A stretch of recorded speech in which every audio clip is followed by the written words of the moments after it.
So, a couple asleep in their bed. The house is dark, quiet, except for the slow, careful breathing coming from inside the room. The man stirs, half awake, sensing something off, but before he can react, a blinding flashlight blasts into his eyes. He tries to move, but his arms won't budge. His wrists already tied to the bed frame.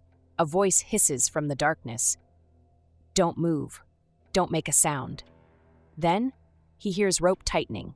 His wife is beside him, whimpering, paralyzed with fear. Then he feels it, the cold barrel of a boomstick pressed against his skull. By the time the police arrive, the attacker is gone. No fingerprints, no evidence, no way to tell where he came from or where he went. But this wasn't some one-time nightmare. This was just the beginning. 1974, Visalia, California. A town where people left their doors unlocked. That was before the break-ins started. At first, they seemed random.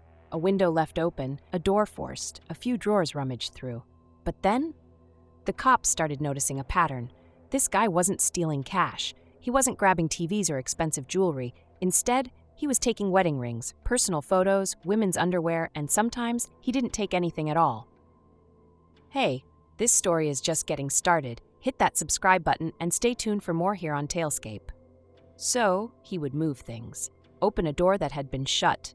Unplug a lamp. Leave a fridge door open, just enough to make people question their sanity. By 1975, he had hit over 100 houses. The cops called him the Visalia ransacker. And even though his crimes seemed bizarre and creepy, no one really saw him as a serious threat. Then, he escalated. December 1975. Claude Snelling, a college professor, wakes up in the middle of the night. He hears a noise outside. When he looks out his window, he sees a masked man dragging his 16-year-old daughter toward the back fence. Snelling rushes outside, no weapon, no plan, just pure adrenaline. And then, bang! The intruder fires a single shot. Snelling drops to the ground, bleeding out. The masked man vanishes into the darkness. By the time police arrive, too late. Snelling was dead, his daughter traumatized, and the ransacker gone without a trace. And then, silence.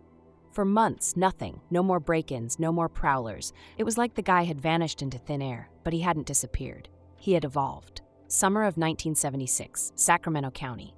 A new predator was about to make himself known. A man who didn't just break into homes, he waited inside. A man who wasn't just stealing things anymore. This time, he was hunting. So, summer 1976, Sacramento County. A woman alone in her house, fast asleep, completely unaware that someone had been watching her for days. He had learned when she got home, when she turned off the lights, when she was most vulnerable. And now, he was inside. She didn't hear the window sliding open, didn't notice the soft footsteps creeping down the hall, didn't wake up until a blinding flashlight was shining in her face and a masked man was whispering in her ear. By the time she realized what was happening, she was already tied up. Her hands bound so tightly they turned purple. A boomstick pressed against her temple. She could hear his breathing, slow, steady, completely calm. This wasn't his first time, and it sure as hell wouldn't be his last. Over the next 2 years, Sacramento County would become his hunting ground. At first, he targeted women who lived alone, but soon he started going after couples. His method? Always the same. He stalked them first. Days, sometimes weeks, of learning their routines, watching their houses, figuring out exactly how to get inside without a sound. And when he was ready, he attacked. Victims would wake up to a blinding light in their face. Before they could react, he'd have them tied up. He used shoelaces, strips of towels, whatever would hold them down. And for couples, he had a system. First, he'd force the woman to tie up the man. Then, he'd stack plates and cups on the guy's back and whisper, "If I hear these move, I'll end both of you." The entire time, he talked, whispering, rambling, saying things that made no sense.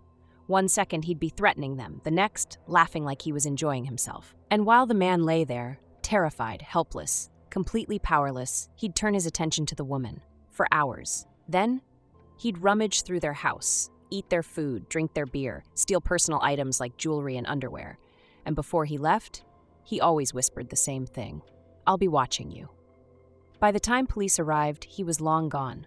No fingerprints, no evidence, nothing but a trail of broken victims and absolute terror. The reports started piling up. The cops knew they had a serial predator on their hands. But catching him? That was a different story. Because this guy, he wasn't just smart, he was unpredictable. One night, he'd hit a house in Sacramento. The next, 50 miles away. He was bouncing between different counties, different towns, never striking in the same place twice. And every time they thought they were closing in, he disappeared. Until one night in 1978, when he made his first mistake. February 2nd, 1978, Rancho Cordova, California. Brian and Katie Maggiore were out for a walk, a young couple married less than 2 years. They had no idea that someone was following them. They turned a corner. He was there, a man in dark clothes, mask pulled tight over his face. He had been lurking in the shadows, waiting for the right moment. And now, it was time. Brian sensed the danger first, grabbed Katie's hand, started running. But they didn't get far. A gunshot cracked through the air. Brian collapsed. Katie screamed and ran, but the man chased her down. 2 more shots, point blank. When police arrived, both were dead. No robbery, no sign of struggle, just execution. And the killer vanished without a trace. This changed everything. Before, he had been a ghost, a stalker, a predator who left his victims alive. But now, he was something else, something worse. And this was just the beginning. 1979. He moved south. New hunting ground, new name. They called him the original Night Stalker. This time, he wasn't just tying people up and leaving them behind. Now he made sure they never got back up. First, he struck in Goleta. A couple bound, terrorized, but at the last second, they escaped, ran screaming into the night. The police found the killer's footprints in the mud, but he was already gone. Then, December 30th, 1979, Dr. Robert Offerman and Deborah Manning attacked in their home. But unlike before, he didn't just tie them up, he shot them both. Over the next 7 years, he kept going. Ventura, Dana Point, Irvine, Keith and Patrice Harrington, Manuela Withun, Janelle Cruz. One by one, he hunted them down. Same method, same horror. Break in, bind, kill, leave without a trace. And then, 1986, he vanished. No more break-ins, no more attacks, no sign of him anywhere. It was like he had fallen off the face of the earth. But the police? They never stopped looking. For years, his case sat in files unsolved until technology caught up with him. 2018, a DNA database, a routine genealogy test, and suddenly, a match. A name, Joseph James DeAngelo, a former police officer, a husband, a father, a man who had spent decades pretending to be normal, living in the suburbs, shopping at the grocery store, all while knowing he had gotten away with everything until the cops knocked on his door. And when they arrested him, he just looked at them and muttered, "I have a roast in the oven." After 40 years, the Golden State Killer was finally caught. He had lived his life, had a family, had a home, but the victims, they had nothing. And now, he was finally going to pay. April 24th, 2018. After 4 decades of terror, dead ends, and unanswered questions, Joseph James DeAngelo sat in an interrogation room, silent. The man who had once whispered threats into the ears of his victims laughed as he destroyed lives and taunted police for years. Now, nothing. No smirk, no excuses, just a frail old man staring at the walls. But outside that room, the world had finally put a name to the monster. The trial was a long time coming. Victims who had spent their entire lives haunted by his voice, his footsteps, his presence finally got to face him. And when he entered the courtroom, he looked weak. He was in a wheelchair, barely lifting his head, acting like some fragile old man who could barely speak. But no one was buying it. Prosecutors laid out the full scale of his crimes: 13 confirmed murders, 50 assaults, over 120 burglaries. They presented the evidence, the DNA, the phone calls, the trauma he left behind. Survivors stood up one by one, describing what he did to them, what he took from them, how he destroyed their lives. And while they spoke, he sat there, blank-faced, no emotion. But when his own family came forward, that's when things got ugly. His relatives had no idea who he really was. His daughters, shocked, disgusted. His wife divorced him the second he was arrested. In the end, he had no one. June 2020. Instead of going to trial, DeAngelo pled guilty to every charge. The state wasn't seeking the death penalty, so instead they gave him multiple life sentences. No parole, no appeals.